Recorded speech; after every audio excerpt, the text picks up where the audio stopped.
माता पिता का क्या बैकग्राउंड था? फैमिली बैकग्राउंड बहुत साधारण परिवार से, गांव के परिवार से जुट के निकले हैं। बहुत साधारण माता पिता थे, कोई फैमिली बैकग्राउंड राजनीतिक रूप से तो नहीं था। सोचा भी नहीं था कि कभी चुनाव भी लड़ेंगे। व्यक्ति अमूमन राजनीति के अंदर सोच नहीं पाता कि इस पद तक पहुंच जाऊं, तो आप फील कैसा करते हैं? पार्टी ने, नेतृत्व ने आशीर्वाद दिया। नायब सिंह सैनी जी के आशीर्वाद से सबसे युवा मंत्री बनाने का काम किया है। ये सफ़र की कहानी कहाँ से शुरू होती है? एक राजनीति मन में थी, संघर्ष करते करते पार्टी में प्रयास किया कि टिकट मिले।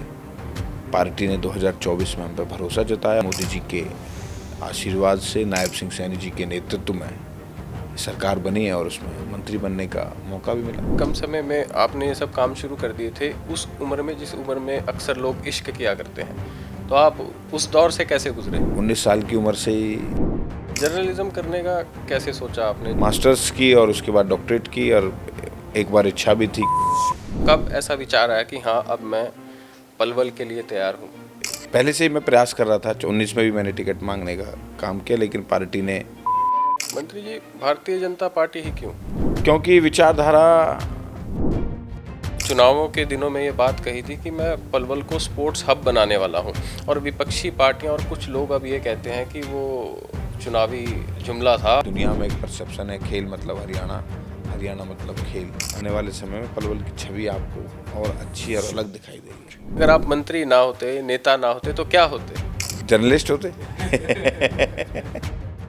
नमस्कार, हमारी खास पॉडकास्ट सीरीज़ में आप सभी का बहुत बहुत स्वागत है। जैसा कि आप जानते हैं कि इस पॉडकास्ट सीरीज़ के माध्यम से हम कोशिश करते हैं उन युवाओं तक पहुंचने की जिन्होंने किसी न किसी मंजिल को, मुकाम को हासिल करना हो। और हमारे साथ हरियाणा के सबसे युवा मंत्री गौरव गौतम साहब हैं। इनसे बातचीत करेंगे कि इतनी कम उम्र में किस प्रकार से मंत्री पद तक पहुंचे और इनका संघर्ष किस प्रकार से रहा। इस पॉडकास्ट सीरीज़ के अंदर हम कोशिश करेंगे उन मुद्दों को भी छूने की जो उनकी कॉन्स्टिट्यूएंसी से डील करते हों, और हरियाणा की राजनीति पर भी कुछ चर्चा करेंगे। मंत्री जी, बहुत बहुत धन्यवाद समय देने के लिए। धन्यवाद, थैंक यू वेरी मच। मंत्री जी, सबसे पहला तो सवाल यही लेंगे कि एक उम्र होती है जमा जमा की, व्यक्ति सोचता है कि मैं अभी चीज़ों को स्टेबल करूँगा, मतलब लाइफ को थोड़ा सा अभी स्टेबल करने की ज़रूरत है। 40-50 तक जाकर बंदा ये सोचता है कि अब मैं स्टेबल हूँ। पर आप ऐसे पद पर हैं, भगवान की ऐसी आप पर कृपा है कि व्यक्ति अमूमन राजनीति के अंदर सोच नहीं पाता कि इस पद तक पहुँच जाऊँ, तो आप फील कैसा करते हैं? नहीं, एक अच्छा मौका पार्टी ने, संगठन ने, सरकार ने दिया है माननीय मुख्यमंत्री जी के नेतृत्व में काम करने के लिए। लगातार अखिल भारतीय विद्यार्थी परिषद से काम करते करते भारतीय जनता पार्टी के युवा मोर्चा में, राष्ट्रीय टीम में काम करने का सौभाग्य प्राप्त हुआ, और फिर पार्टी ने, नेतृत्व ने आशीर्वाद दिया, चुनाव लड़ने का मौका दिया। चुनाव अच्छे से लड़े, युवाओं को हर मुद्दे पर बात करते हुए लड़े, युवाओं को साथ लेकर लड़े, और माननीय मुख्यमंत्री नायब सिंह सैनी जी के आशीर्वाद से आज उन्होंने अपनी कैबिनेट में सबसे युवा मंत्री बनाने का काम किया है, और युवाओं से जुड़े महत्वपूर्ण मंत्रालयों का मंत्री बनाया। मैं उनका आभार भी व्यक्त करता हूं, और उन्होंने जो विश्वास मुझ पर जताया उस पर खरा उतरने का काम भी करेंगे। आपके काम पर भी चर्चा करेंगे मंत्री जी, पर उससे पहले जानना चाहेंगे कि ये सफ़र की कहानी कहाँ से शुरू होती है। स्कूल टाइम से हम बात करेंगे, क्योंकि स्कूल और कॉलेज के भी बारे में हम जानना चाहेंगे, क्योंकि किस प्रकार से आप स्टूडेंट थे और माता पिता का क्या बैकग्राउंड था। क्योंकि हम दो चीज़ें देखते हैं कि या तो व्यक्ति पॉलिटिकली पीछे से स्ट्रांग रहता है, तब वो इतनी जल्दी इस मुकाम को हासिल कर पाता है, क्योंकि फैमिली एक बैकग्राउंड होता है। पर कई बार ऐसा होता है कि माता पिता बहुत ही साधारण होते हैं, और ये अपना एक संघर्ष होता है। फिर वो संघर्ष एक ऐसी कहानी बन जाती है जो आम युवा को प्रेरित करती है। कॉलेज समय से विद्यार्थी परिषद में जुड़ के एक युवाओं को साथ काम करके उस समय पे कॉलेज पे राजनीति स्टार्ट करी। एक राजनीति मन में थी कि करना चाहिए, समाज के लिए भी, युवाओं के लिए भी प्रयास किया। उस समय पे अखिल भारतीय विद्यार्थी परिषद से जुड़ गए। फिर पढ़ाई के लिए बीच में कुछ दिन के लिए छोड़ दी सारी चीज़ें, पढ़ाई के लिए करने निकल गए। डॉक्टरेट की, पीएचडी करने का, जर्नलिज्म में पढ़ाई करी पूरी, और उसके बाद राष्ट्रीय भारतीय जनता युवा मोर्चा राष्ट्रीय टीम में राष्ट्रीय कार्यकारिणी सदस्य बनने का मौका मिला, और गुजरात जैसे स्टेट का सह प्रभारी बनने का मौका मिला। फिर उसके बाद राष्ट्रीय टीम के दोबारा गठन हुआ, तो उसमें राष्ट्रीय सचिव बनाए गए, और महाराष्ट्र, मुंबई जैसे महत्वपूर्ण राज्यों की युवाओं की जिम्मेदारी हमारे तेजस्वी सूर्या राष्ट्रीय अध्यक्ष हैं, उनके नेतृत्व में मिली। उसके बाद काम करते करते पलवल के युवाओं में, पलवल की जनता जनार्दन में जो एक राजनीतिक रूप से, व्यक्तिगत रूप से, सामाजिक रूप से जो बन पाता, उसको लोगों के लिए पलवल के, खासकर जहाँ मेरी जन्मस्थली है, पढ़ाई की जहाँ मेरी जगह है, मैंने 12th वहीं से की, ग्रेजुएशन वहीं से की, जहाँ से छात्र राजनीति की शुरुआत करी। और उसके बाद संघर्ष करते करते पार्टी में प्रयास किया कि टिकट मिले। पार्टी ने 2024 में हम पे भरोसा जताया और उस भरोसे पर खरा उतरने का काम हमने किया। मोदी जी के आशीर्वाद से, नायब सिंह सैनी जी के नेतृत्व में सरकार बनी है और उसमें मंत्री बनने का मौका भी मिला। मंत्री जी, फैमिली बैकग्राउंड क्या था? और बहुत, क्योंकि कम समय में आपने ये सब काम शुरू कर दिए थे, उस उम्र में, जिस उम्र में अक्सर लोग इश्क किया करते हैं, तो आप उस दौर से कैसे गुजरे? और फैमिली बैकग्राउंड बहुत साधारण परिवार से, गांव के परिवार से जुट के निकले हैं। बहुत साधारण माता पिता थे, कोई फैमिली बैकग्राउंड राजनीतिक रूप से तो नहीं था। और 19 साल की उम्र से ही राजनीति के विद्यार्थी परिषद के संगठन में काम करते करते ये पार्टी ने मौका दिया। जर्नलिज्म करने का कैसे सोचा आपने? जर्नलिज्म का विचार आया आपने, और उसमें आपने डॉक्टरेट भी की, मास्टर्स की और उसके बाद डॉक्टरेट की, और एक बार इच्छा भी थी कि जर्नलिस्ट बने जी, और उसी पे प्रयास भी किया। दोनों तरफ प्रयास जारी था, लेकिन उसको अब इस्तेमाल कर रहे हैं, जो पढ़ाई करी युवाओं के लिए अच्छा काम करने के लिए हम कर सकें, उस पर काम कर रहे हैं। तो किस तरीके से फिर राजनीतिक कैरियर उसके बाद आपका आगे बढ़ता गया? कब ऐसा विचार आया कि हाँ, अब मैं पलवल के लिए तैयार हूँ?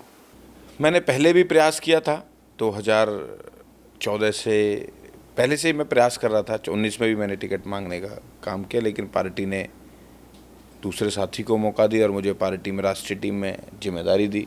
युवा मोर्चा में मैंने वो काम मन से किया। उसके बाद 24 में पार्टी ने मौका दिया, और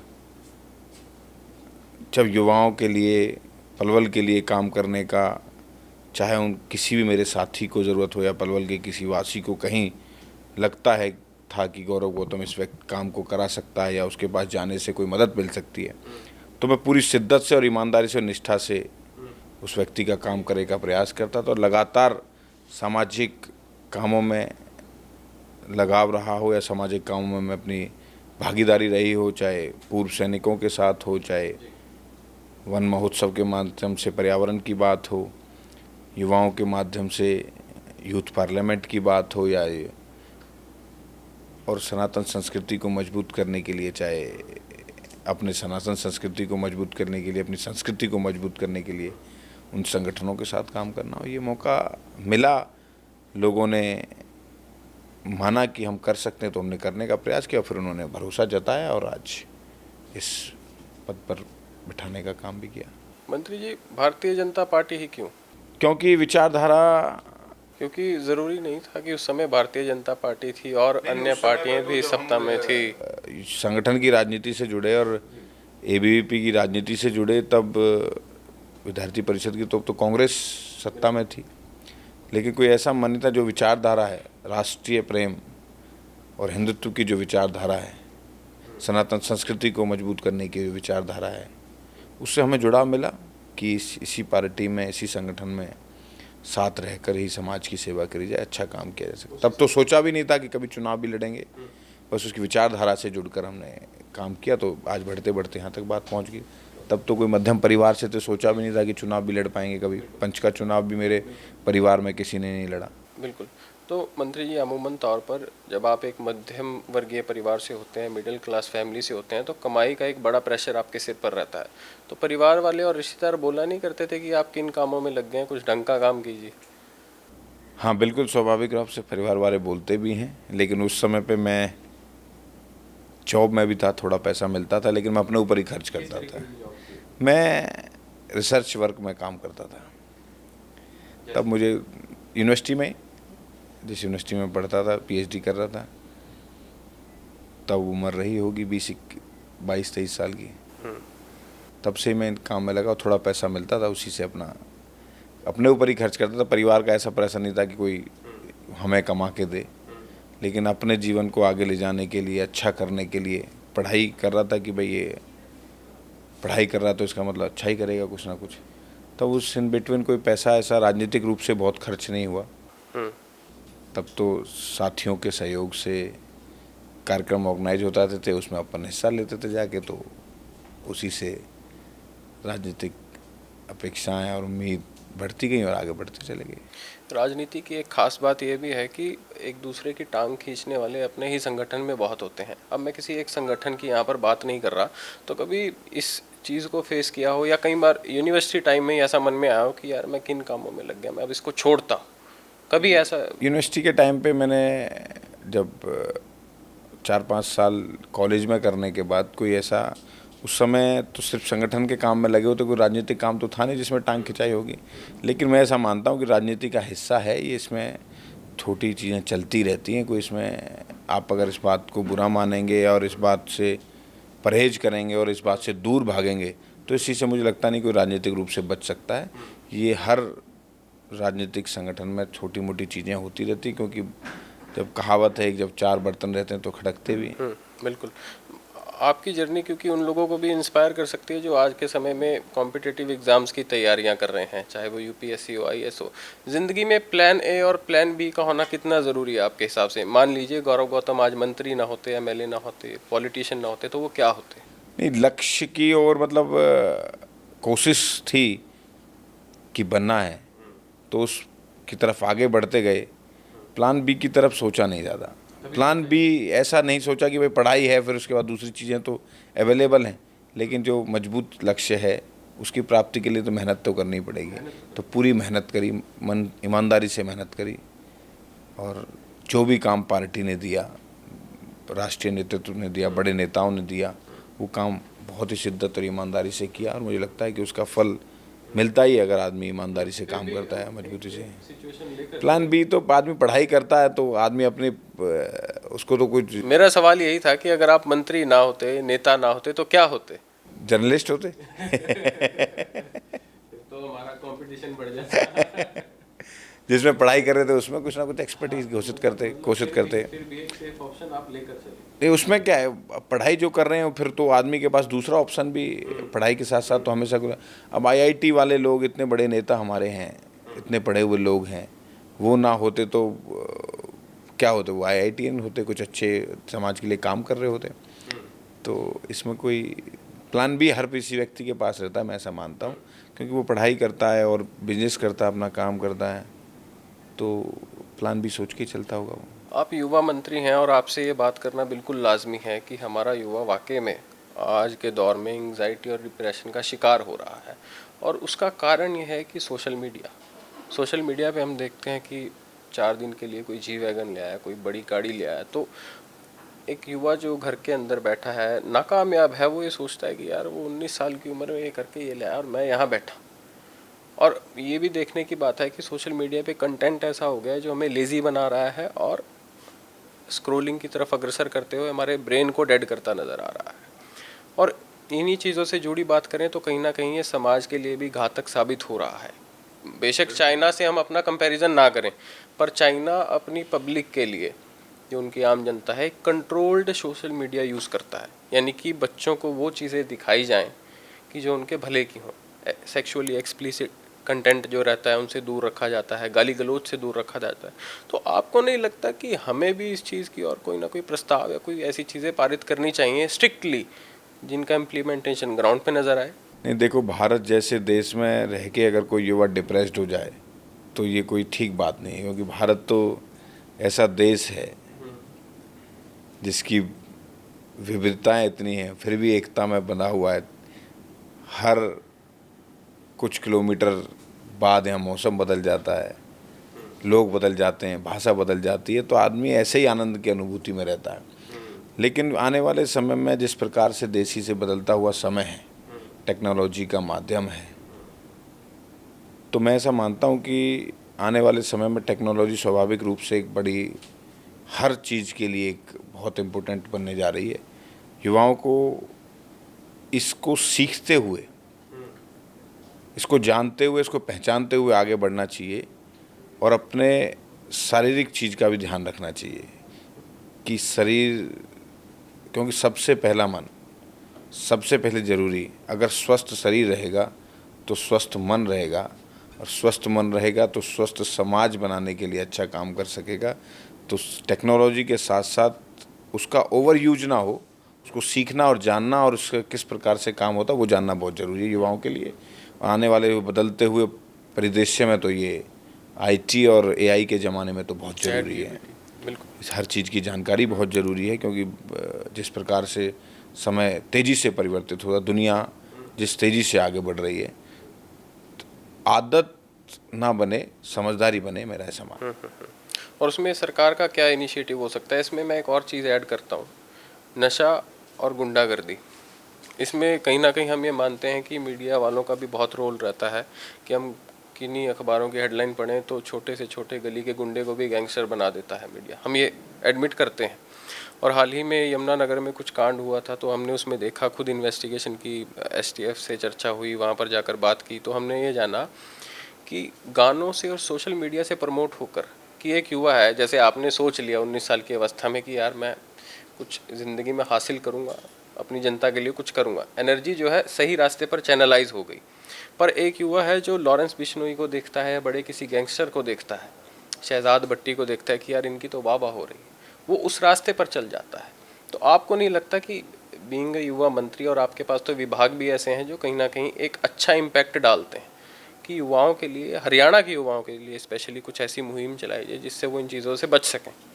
हरियाणा प्रदेश के श्री मुख्यमंत्री जी ने जो एक टारगेट भी लिया और एक उनका विज़न भी है कि ड्रग्स फ्री हरियाणा हो, और उस पर लगातार वो अपने प्रचार प्रसार के माध्यम से, मैराथन्स के माध्यम से, कॉलेजों के बड़े बड़े सेमिनार के माध्यम से वो खुद जाते हैं इस मामले में, और ये प्रयास करते हैं कि हरियाणा प्रदेश का युवा ड्रग्स फ्री हो।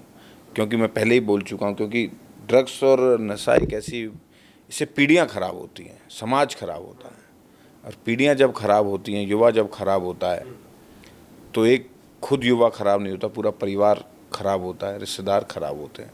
तो युवाओं को इससे बचना चाहिए। जो मुख्यमंत्री जी ने विज़न भी रखा और बहुत स्ट्रिक्टली इस बात को पालन भी कर रहे हैं कि युवा नशे जैसी, ड्रग्स जैसी कुरीति से दूर रहे, और उस पर मुझे लगता है कि आने वाले कुछ समय बाद हरियाणा के युवा समझते भी हैं, उससे दूर भी रहेंगे।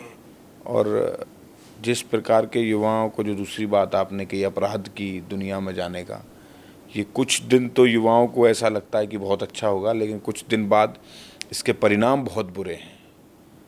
कोई व्यक्ति सुकून की ज़िंदगी नहीं जी सकता, ये युवाओं को समझना चाहिए। ये सिर्फ एक झूठी बढ़ाई जैसी दिखता है, झूठी एक वाहवाही जैसा दिखता है, लेकिन ऐसा ये होता नहीं है। ये बहुत ही घातक और ख़तरनाक चीज़ है। कोई भी अपराधी जिसने क्राइम किया है वो बच नहीं सकता, आज नहीं तो कल उसे पकड़े जाना है, और पूरी ज़िंदगी अगर वो जेल में गुजारेगा तो फिर क्या ही युवा के लिए ज़िंदगी है। 20 साल की किसी को सज़ा होगी तो क्या ही ज़िंदगी है फिर, पूरी ज़िंदगी। और उसने जवानी जो देश के लिए, समाज के लिए, अपने परिवार के लिए, अपने लिए करना था, उसको जेल में उसने गुजार दी। तो मेरा ऐसा मानना है, आपके चैनल के माध्यम से युवाओं से आग्रह है कि बहुत तेज़ी से इस बदलते हुए समय में अपने एनर्जी को पॉजिटिव जगह पे लगाएं, अच्छी जगह पे लगाएं, जिससे अपने परिवार का भला भी हो सकता है। और मैं तो एक बात आपके चैनल के माध्यम से भी उन युवाओं से आग्रह करता हूं कि अब तो हरियाणा सरकार की खेल नीति ऐसी है, अगर कोई युवा अपनी एनर्जी को खेल की तरफ लगा दे तो हरियाणा सरकार करोड़ों रुपए का प्रोत्साहन राशि हो और सरकारी नौकरी हो, इस प्रकार का प्रावधान हरियाणा सरकार ने किया हुआ। अगर आपका पढ़ाई की तरफ नहीं जाना आपको, और आपका उस तरफ मन नहीं है, तो अपनी एनर्जी को खेल की तरफ लगाइए। और अगर खेल की तरफ शरीर भी स्वस्थ रहेगा, और किसी भी प्रकार की ना प्रोत्साहन राशि में, पैसों में कोई दिक्कत आएगी, और ना नौकरी में कोई दिक्कत आएगी, और शरीर तो स्वस्थ रहेगा। और शरीर स्वस्थ शरीर रहता है तो आदमी कुछ भी अचीव कर सकता है। सबसे पहली प्रायोरिटी शरीर को देनी चाहिए, और मुझे लगता है कि युवा अगर ऐसे सोचेगा तो ज़रूर सकारात्मक परिणाम निकलेंगे। मैं आपके चैनल के माध्यम से उनसे आग्रह करता हूं कि सरकार की जो खेल नीति है उससे आप खेल की तरफ आगे आइए, नशे से भी दूर रहोगे, और इस गुंडागर्दी और अपराध की इस दुनिया से भी दूर रहोगे, जो एक फूली फूली दिखाई देती है लेकिन ओरिजिनलिटी उसकी बहुत ख़राब है। आपके पास खेल विभाग है और ये एक बड़ी जिम्मेदारी है। ना सिर्फ एक स्टेट के दायरे में, क्योंकि अपना जो हरियाणा है उसकी पहचान अब पूरे भारत देश में और विश्व में है कि ये खेल के अंदर अपना एक अलग ही अस्तित्व और कब्जा रखता है। पर चैलेंजेस मंत्री जी यहाँ पर भी हैं। अगर हम बात करें स्टेडियम्स की, सरकार ने काफ़ी घोषणाएं भी की हैं और कई जगहों पर स्टेडियम्स बना भी दिए हैं। पर चैलेंज सबसे बड़ा मंत्री जी ये रहता है उन स्टेडियम्स की मेंटेनेंस और उसके बाद उसमें बढ़ती आधुनिकता की कमी। ये नज़र आई, मतलब अगर हमने अपने डिस्ट्रिक्ट्स के रिपोर्टर से कुछ चर्चा की तो ये नज़र आया कि सरकार ने अपनी तरफ से स्टेडियम तो कई जगह बनाए और कई जगहों की घोषणा भी है, क्योंकि सरकार को भी समय कम हुआ है तो समय समय पर बनाते रहेंगे। पर एक चैलेंज ये रहता है कि एक व्यक्ति गांव से है, उसको शहर में जाकर अगर वो चीज़ करनी पड़े तो कहीं ना कहीं उसका समय और फंड्स की दिक्कत रहती है।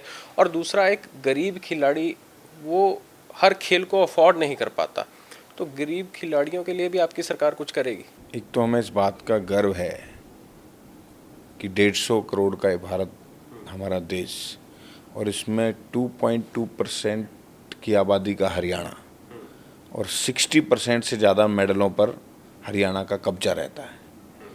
पिछले 5 ओलंपिक्स गेम उठा के देखोगे तो कोई ऐसा ओलंपिक नहीं हुआ जिसमें हरियाणा का मेडल ना हो।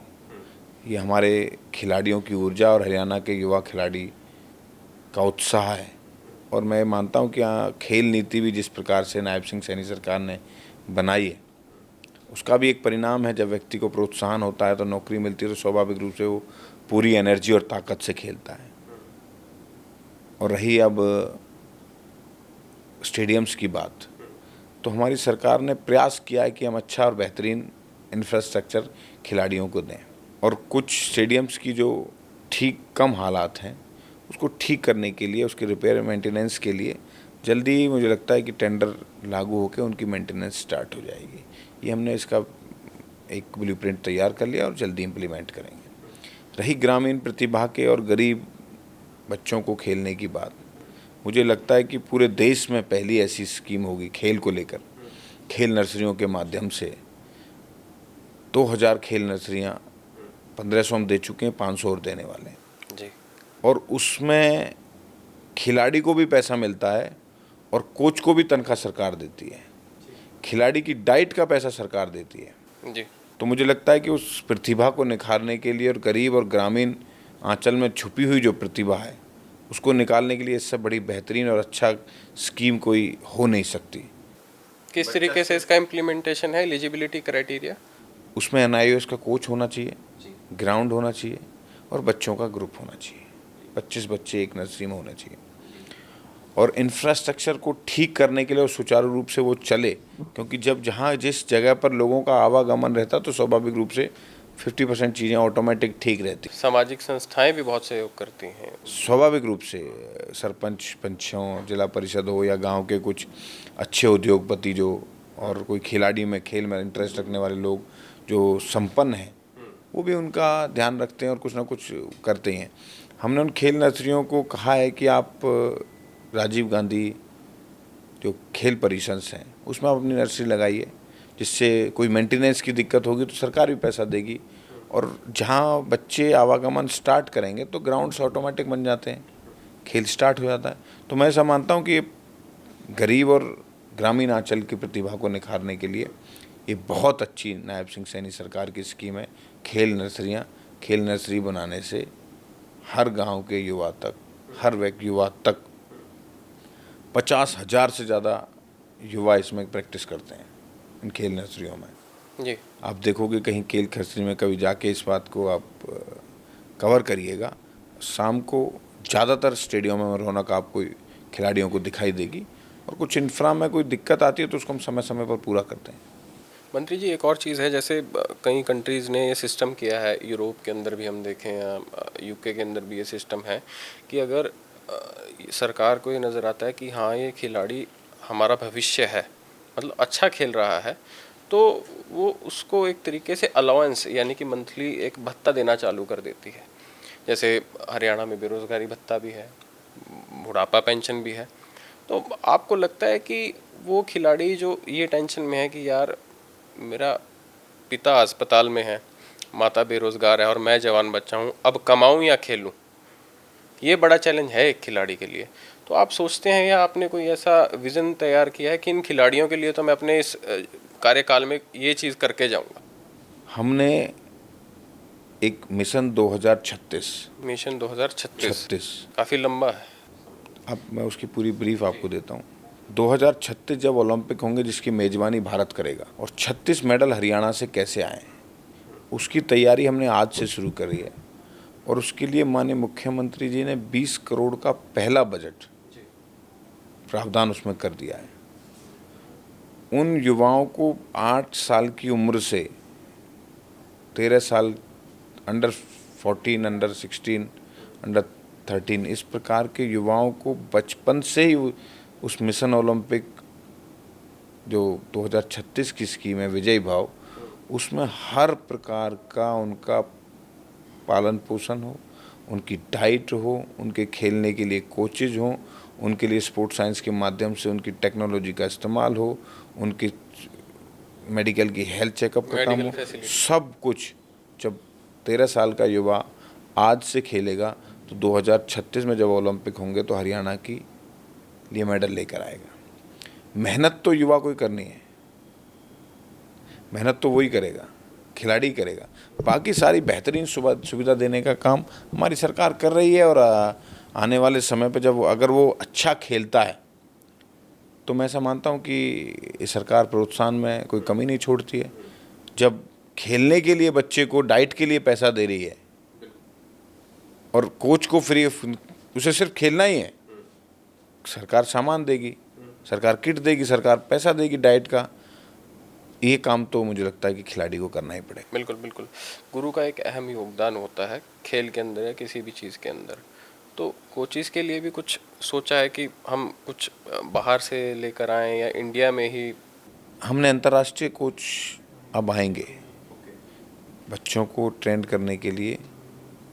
हमने इस बात प्रावधान उसमें विजयी भव में रखा कर है। दिया। हाँ, इस प्रावधान रखा है, अंतर्राष्ट्रीय कोच के लिए प्रावधान रखा है। तो हम ये मान के चलें हरियाणा इस बार पूरी तैयारी में है और अच्छा प्रदर्शन करने वाला है। हमारे खिलाड़ी, हमारे उनका ऊर्जा, उनकी उत्साह, उनकी ताकत, उनकी मेहनत पर ही हरियाणा में गर्व करता है कि हमारे खिलाड़ी इतने मजबूत और ताकतवर हैं कि जिसमें एक दुनिया में एक परसेप्शन है खेल मतलब हरियाणा, हरियाणा मतलब खेल। वो सब उन्हीं की मेहनत से हुआ और सरकार की खेल नीति जो, और इस बात को कहने में मुझे कतई खुशी भी होती है, गर्व भी होता है। मैं किसी की पार्टी की बुराई नहीं कर रहा, लेकिन कोई बात कुछ ज़रूर समाज के अंदर पहुंचनी चाहिए। 2004 से और 14 तक कांग्रेस की सरकार थी, सिर्फ 33 करोड़ रुपए उन्होंने खेल पर खर्च किए, खिलाड़ियों पर। और हमारी सरकार जब से बनी है 14 से लेकर 24 तक टिल नाउ 600 करोड़ रुपए के करीब हमारी सरकार ने खिलाड़ियों पर खर्च किए। तो आप इस बात से अंदाज़ा लगा सकते हो कि किस प्रकार का विजन नायब सिंह सैनी सरकार का, किस प्रकार से खिलाड़ियों के साथ रहकर इस प्रदेश के मुख्यमंत्री खिलाड़ी में, खेल के क्षेत्र में हरियाणा और तरक्की करे, उस पर आगे बढ़ रही है। तो मुख्यमंत्री जी से जब अमूमन तौर पर आपकी मुलाकात होती है, किस तरीके से देखते हैं मुख्यमंत्री जी, कितना सीरियस हैं इस समय युवाओं को लेकर, खेल को लेकर? और क्या कुछ डायरेक्शंस वो आपको फॉर्मल इनफॉर्मल बातें कहते हैं, कुछ ऐसी बातें जो? नहीं, उनका कहना ये है कि खेल का इंफ्रास्ट्रक्चर ठीक हो, प्रतिभा निकले, कहीं भी छुपी हो प्रतिभा आए बाहर, उस पर काम करना चाहिए। क्या खास बात लगती है आपको मुख्यमंत्री जी की, मतलब काम में देखें? सौम्य है, काम करने वाले हैं, लोगों के प्रति एट्रैक्टिव हैं। कोई व्यक्ति एक बार मिल गया तो खुश रहता है, वो उसे लगता है कि मैं किसी अपने व्यक्ति से मिला। जिस हिसाब से मुख्यमंत्री जी दिन रात, हमें तो ऐसा लगता है कि हरियाणा में अभी भी चुनाव चल रहे हैं, क्योंकि मुख्यमंत्री जी आपके कभी सिरसा हैं तो कभी रोहतक हैं, मतलब प्रोग्राम बना ही रहता है। अभी पंजाब भी जाकर आए हैं वो हाल ही में।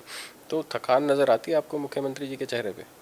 समाज के लिए अच्छा काम, हरियाणा प्रदेश के लिए अच्छा काम, हरियाणा प्रदेश के हर वर्ग के लिए, युवा हो, महिला हो, किसान हो,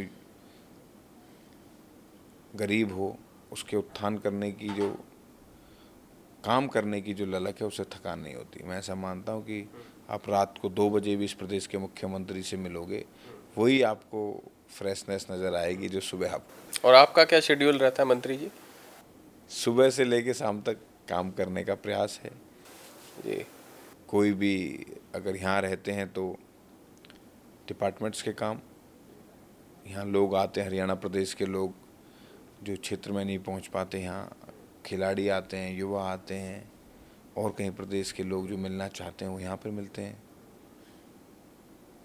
प्रदेश भर में खेलों के कार्यक्रम, युवाओं के कार्यक्रम होते रहते हैं, वहाँ जाना होता है। और अपनी कॉन्स्टिट्यूंसी में हर 3-4 दिन वहाँ लगा के अपने इलाके के लोगों की सेवा, अपने इलाके के लोगों के लिए जो भरोसा उन्होंने मुझ पर जताया उस पर खरा उतरने का काम करने का प्रयास करते हैं। अभी मंत्री जी, जब आप पहली बार विधायक बने और साथ ही आपको मंत्री बनाया गया तो ये कयास लगाए गए कि ये तो सीधा सेंटर से आए हैं और शाह साहब बहुत पसंद करते हैं, उनका बहुत प्यार है मंत्री जी के साथ। पार्टी का आशीर्वाद है, बड़े नेताओं का पूरा आशीर्वाद है, उन्होंने भरोसा जताया, उस पर अच्छा काम करने के लिए काम करेंगे। तो जो ये हवा चलती है कि शाह साहब बहुत स्नेह और प्रेम आपको देते हैं, तो ये बात सत्य है? बड़े नेता हैं, राष्ट्रीय नेता हैं, मुझे लगता है प्यार करते ही होंगे जब इतनी जिम्मेदारी दी है तो बात पलवल पर करना चाहूँगा। आपका क्षेत्र है, विधानसभा क्षेत्र है, इस पर चर्चा करना चाहूँगा कि किस तरीके से पलवल को लेकर आप सोच रहे हैं कि आने वाले समय में पलवल का क्या रूप देखते हैं? मैं ऐसा मानता हूं कि आने वाले 5 साल बाद जब पलवल देश और दुनिया के प्लेटफॉर्म पर अलग दिखाई देगा। क्योंकि आपने चुनावों के दिनों में ये बात कही थी कि मैं पलवल को स्पोर्ट्स हब बनाने वाला हूँ, और विपक्षी पार्टियां और कुछ लोग अब ये कहते हैं कि वो चुनावी जुमला था और वो वैसा ही रहेगा जैसा अन्य नेता कर गुजर गए। मैं आपको इस चैनल के माध्यम से सही 5 साल बाद आपको रिकॉर्ड में कह रहा हूँ, खादर का जो इलाका है, जो बहुत बड़ी संख्या में हमारा वोट और हमारे इलाके के लोग रहते हैं, वो आपके बाद 5 साल बाद उसका पूरा स्वरूप आज देख लीजिएगा और उसके बाद देखिएगा, बदला हुआ नजर आएगा। तो ब्लूप्रिंट तैयार है पलवल? ब्लूप्रिंट बिल्कुल तैयार है, कभी भी लागू हो जाएगा। और 7 महीने 8 महीने सरकार को बने हुए हैं, 7-8 महीने में मुझे लगता नहीं कोई चीज़ें ऐसी हो पाती हैं। 5 साल के लिए मैंडेट दिया है, 5 साल बाद जनता जनार्दन के बीच में हिसाब लेकर जाएंगे, पाई पाई और पल पल का हिसाब जनता जनार्दन को देंगे। मैं ऐसा मानता हूँ कि आने वाले समय में पलवल की छवि आपको और अच्छी और अलग दिखाई देगी। मंत्री जी, एक और मामला सामने आया था, पलवल की ही हम बात करें तो सफाई व्यवस्था पलवल की जर्जर नज़र आ रही थी, और हमारे स्थानीय रिपोर्टरों से जब हमने चर्चा की तो उन्होंने ये बताया कि सफाई के ठेकेदार की तरफ से कुछ कमियां, तनख्वाह का ना देना और गलियों में कूड़ा करकट पड़ा रहना, इससे पलवल की जनता को काफ़ी परेशानी हुई। तो आपके संज्ञान में ये मामला है या कोई एक्शन लिया इस पर आपने? मामला है और एक्शन हो चुका है। उस ठेकेदार को हटा दिया गया, नई एजेंसी काम करना शुरू कर दिया। ना आप जाके विद फोटोग्राफ्स मैं आपको अपने मोबाइल में दिखा सकता हूँ, हम लगा देंगे, मैं मोबाइल में अपने में दिखा सकता हूँ। मैं उस ग्रुप से जुड़ा हूँ, डोर टू डोर के नाम से ग्रुप बनाया हुआ है, उसकी हर अपडेट मेरे मोबाइल में रहती है कि कहाँ क्या चल रहा है। इस प्रकार का मैकेनिज्म हमने तैयार करने का प्रयास। तो चंडीगढ़ से आप मॉनिटरिंग पूरी रखते हैं अपनी कॉन्स्टिट्यूएंसी की? वो मेरे मोबाइल होगा तो मैं आपको दिखाऊंगा। मैं उस ग्रुप को एक बार ज़रूर दिन में 5 से 10 बार खोलता हूँ, क्या चल रहा है। तो मुझे लगता है कि अच्छी व्यवस्था होगी उससे भी। स्थानीय पब्लिक से जुड़ाव के लिए किस प्रकार का मैकेनिज्म आपने अपने धरातल ग्राउंड पर तैयार किया? मान लीजिए आप चंडीगढ़ हैं, पीछे से कैसे मैनेज करते हैं? वहाँ ऑफिस है, लोग हैं, हमारे ऑफिस स्टाफ है पूरा। वहाँ पे कोई भी व्यक्ति वहाँ पर जाता है तो चलती रहती है। वहाँ कोई भी व्यक्ति जाएगा, वहाँ व्यक्ति मिलेगा आपको, और कहाँ कोई ज़रूरत होगी, काम होगा, वहाँ से फ़ोन होगा। और वहाँ से अगर उनको लगता है कि मेरे उनसे कोई बात नहीं पॉसिबल है तो मेरे पास खबर आती है, मैं उसको करता हूँ, फ़ोन पे अवेलेबल है। मंत्री जी, ये इस पॉडकास्ट का आखिरी चरण है जो मैं आपकी स्पिरिचुअल साइड को जानना चाहते हैं, क्योंकि अक्सर ऐसा देखते हैं कि स्पिरिचुअलिटी जिस तरीके से बिजी शेड्यूल, हेक्टिक शेड्यूल रहते हैं पॉलिटिशियंस के, उसमें मन की शांति और आत्मा की शांति बहुत ज़रूरी है। और ये कहावत भी है, पता नहीं बोलनी चाहिए, कि दिन की शुरुआत पॉलिटिशियंस की झूठ से हो जाती है, और कुछ ऐसे भी हैं कि जिनकी सच्चाई से ही ज़िंदगी गुजर गई। तो मंत्री जी, स्पिरिचुअल साइड किस तरीके की है आपके? सुबह पूजा पाठ करने के बाद ही घर से निकला जाता है, नहा धो के। किन की पूजा अर्चना करते हैं? महादेव। महादेव की पूजा करते हैं। तो मेडिटेशन वगैरह या साधना वगैरह में कुछ? पूजा करके जी, सुबह सुबह वर्कआउट करने के बाद नहा धो के पूजा पाठ, डेली रूटीन। तो मतलब ये 19 साल की उम्र से ही आपका जो 19 साल नहीं तो उसके बाद चला रहा हूँ। 19 साल के बाद तो आदमी को ज़रूरत ऐसी लगती नहीं वर्कआउट पे लगातार, लेकिन अब शेड्यूल की जिस प्रकार की व्यस्तता है उसमें आदमी को शरीर का तो पहली प्रायोरिटी है। शरीर ठीक रहेगा तभी अच्छा काम कर पाएंगे। कि कमान आपके कंधों पे प्रदेश की भी है। अच्छा काम तभी कर पाएंगे स्वस्थ शरीर रहेगा, मेरा ऐसा मानना है। तो परिवार को समय दे पाते हैं मंत्री जी फिर? कोशिश करता हूँ। थोड़ी बहुत नोक झोंक और डांट भी पड़ती रहती है। चलता रहता है वो तो, परिवार में है।